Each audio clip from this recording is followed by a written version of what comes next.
Hello class, good day. Welcome to our Math 052 Differential Equation class. We're already now in our Module 8, Lesson 6, and then let's discuss on non-exact differential equations.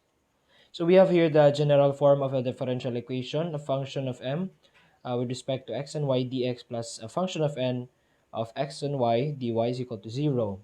So we know that the function m of xy we can just write it as m dx for easier nga pagsulat para, and then we can just write n of xy as n dy.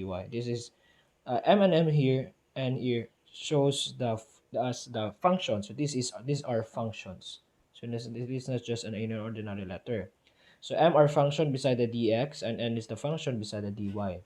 Now we are going to talk about non-exact differential equations. So what are these exactly? So non-exact differential equations are differential equations na dili exact. So if you remember, di ba, in the lesson 5, we discussed about exact differential equations. So we know, kung saan na ito pagkaibalong differential equation is exact, we test differential equations. So, kung saan na ito pag-test? Katong partial derivative of m with respect to y should be equal to partial derivative of n with respect to x. So, if they are equal, therefore, the differential equation is an exact differential equation. But if they are not equal, therefore they are not exact. So mo lang na siya yung concept. Now, if a differential equation is not exact, then therefore we have another way to solve. So atong buhaton is natay i-add, natay i-multiply niya to make the non-exact differential equation exact para mas easier siya to solve. So in a non-exact differential equation, we have three cases. Di na siya three cases of beer, but three cases nga atong ginatanaw. We have here case 1. We also have case 2. And then case 3. So unsa man yung case 1, 2, and 3? So in a non-exact differential equation, we need to multiply the whole equation with an integrating factor. So the integrating factor class is a function. So for equation, yapon siya. So for case 1, the integrating factor I is a function of x. That's why I is a function of x. In case 2, the integrating factor is a function of y. So purely y good. And in case 3, the integrating factor is a combination of both x and y. So to test if so ato man i-test if, di ba, ang first is ato siya i-test for exactness, and then we find out that they are not exact, therefore ato siya i-test which cases siya. So saan nato pag-test for case 1? We use the function of x here. We have the equation 1 over n times the quantity of the partial derivative of m with respect to y minus partial derivative of n with respect to x. So man siya. To test kung case 2 ba ang differential equation, just in case it doesn't pass case 1, we have also the a function k of y. K as a function of y is equal to 1 over m times the quantity. Also, kung nagamit tag n diri, here we used m. And then, mura na sila magbaylo. So, we apply it here, the partial derivative of n with respect to x, and then minus the partial derivative of m with respect to y. Now, for case 3, if case 1 and case 2 is wala na satisfy ni differential equation, then we can safely say that the case nga ang ato ang gamiton dapat is ang case 3. Now, how do you use case 3? So case 3 is just like this. So here we have this test. In case 3, we have m times n over y plus the partial derivative of m with respect to y is equal to n times m over x plus the partial derivative of n with respect to x. So nagyan po na sila ang partial derivative here, but nalang tayo nadugang nga mn over y and then nm over x. So di na mo malibog because diri is ang m function, on the right is n function. Okay, so let's start with our sample problem number 1. So we have a sample problem here in our module. So ang given problem is find the general solution of the differential equation 2y squared plus 3xy minus 2y plus 6x dx plus We have here x times x plus 2y minus 1 dy is equal to 0. So again, this is the m term and the n term. So ato na siyang isulat. We have here, the function m is equal to, para lang mas dali na ito makita, 2y squared plus 3xy minus 2y plus 6x. And then the function n is equal to, so we have x here, ato lang i-distribute para dali lang pag differentiate. We have x squared plus 2xy minus x. So we need to get the partial derivative of m with respect to y. So if we have a partial differentiation with respect to y, pasabot tanan x ani becomes a constant, and any derivative of a constant, the derivative of any constant is just equal to 0. So if we have y here, so this becomes 4y plus 3x minus 2. X is constant, so it is 0. So our partial derivative of n with respect to x, so ang tanan y becomes constant. So here, derivative of x squared is 2x plus here, plus 2y minus 1. If you notice that the partial derivative of n with respect to y and partial derivative of n with respect to x is not equal, therefore that given differential equation is a non-exact differential equation. So this is our first step. We test the exactness. And then second one, we apply the cases. If this is case 1, case 2, and case 3. So let's start with case 1. If we use case 1 ba? So nagiingon diri nga f of x is equal to 1 over n times quantity of the partial derivative of n with respect to y minus partial derivative of n with respect to x. So our n is this value. We just substitute it here. We have 1 over n, the x squared plus 2xy minus x times partial derivative of n with respect to y, this is this one, 4y plus 3x minus 2 minus this one partial derivative of n with respect to x, that is 2x plus 2y minus 1. Substitute na itong negative sign here. So we have 4y plus 3x minus 2 minus 2x minus 2y plus 1 over x squared plus 2xy minus x. Combine like terms, we have 3x minus 2x, that is x. Then 4y minus 2y, that is plus 2y. Then negative 2 plus 1, that is negative 1 over x squared plus 2xy minus x. Ang numerator, kung inyo tanawon, di na siya ma-factor, but the denominator, pwede na to siya ma-factor. So, ang common term is ang x. So, we rewrite the equation, x plus 2y minus 1, and then factor out the denominator, x. So, x times x plus 2y minus 1. If you notice that the numerator and denominator, we can cancel this out.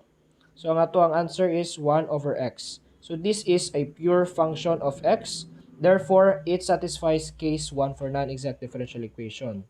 So, case 1 is a pure integrating factor with a pure function of x. This is a pure function of y, and then this is a function of x and y. So, we call this I the integrating factor. So, say next na to nga ato mang na-prove nga case 1 man di ay ni siya si problem number 1. So, ang kaning ato ang kuan nakuha, we will analyze. Let's solve here the integrating factor, I of x. This one. So the integrating factor is just equal to the e to the integral of f of x dx. So this is the f of x, as if you remember, f of x dx is equal to e to the integral of f of x, that is 1 over x dx. Integral of dx over x, that is just the natural logarithmic function x. So e to the ln x.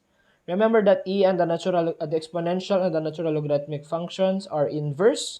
Then we have a final answer for the integrating factor I as a function of x just equal to x.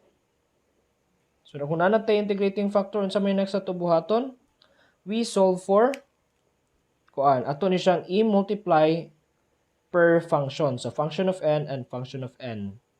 So, ang function of m times the integrating factor I. So, that is just x. That is equal to 2y squared plus 3xy minus 2y plus 6x times x. Mix becomes 2xy squared plus 3x squared y minus 2xy plus 6x. 6x squared.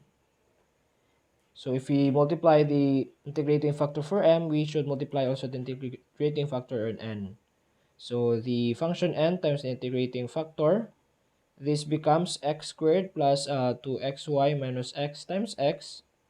This becomes x cubed plus 2x squared y minus x squared. So this is the function of m multiplied by the integrating factor and the function of n with respect multiplied by the integrating factor n. What is the next step? So mura gyapon siya i-test na to for exactness. Mura gyapon na to siya inganion equate. But instead only of function of m with respect to y, gi-appeal na nato si integrating factor.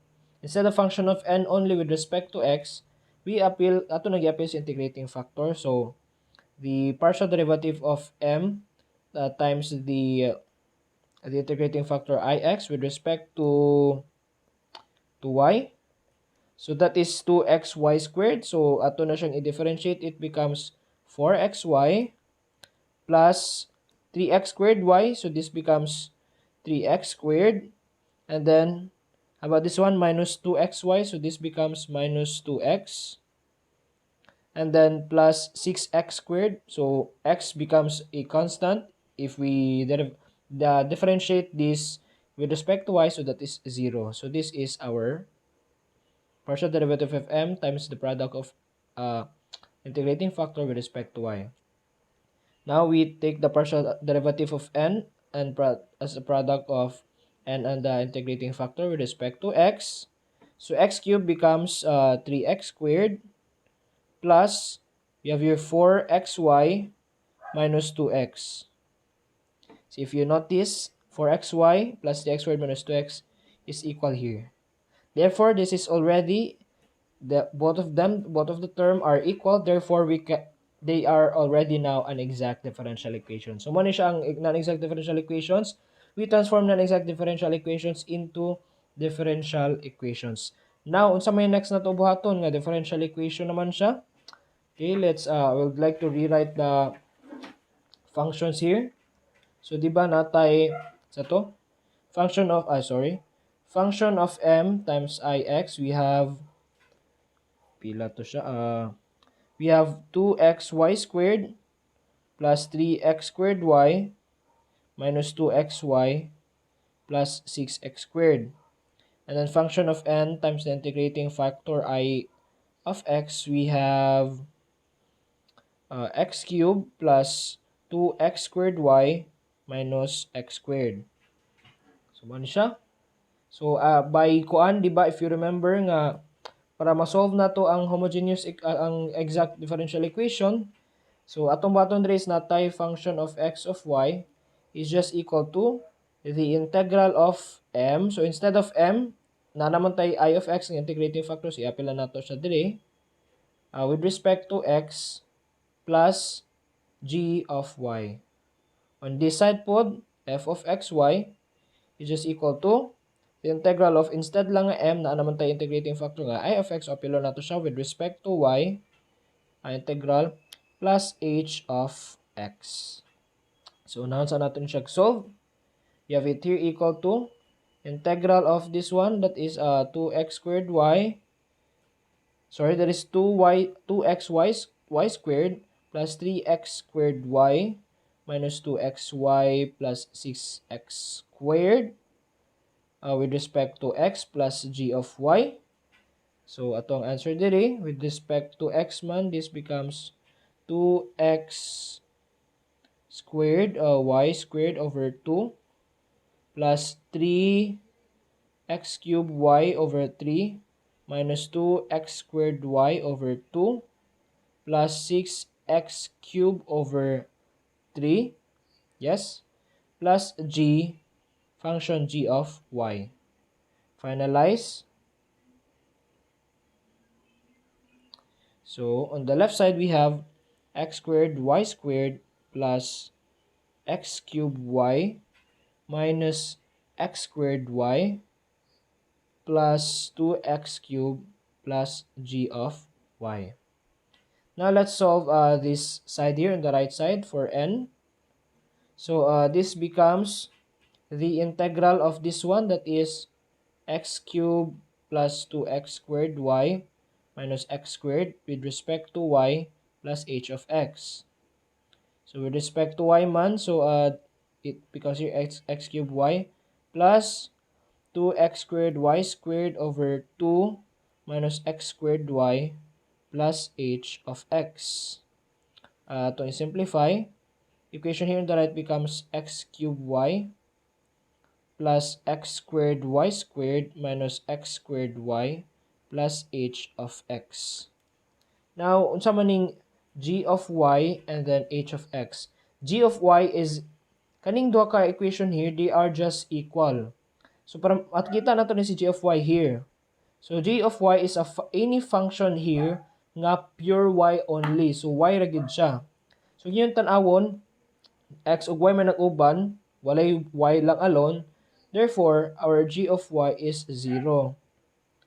Now, this is function h of x. So, pasabot ani, kung nyo makita, di ba, dili siya pareha atong sa m, di ba, nga na x of on y, only x. Sa ito pa, this is a function only of pure x. Kung yung tanawon diri, dapat ang iyang function nga naa diri, so kani po siya is makita po siya ani diri nga equation.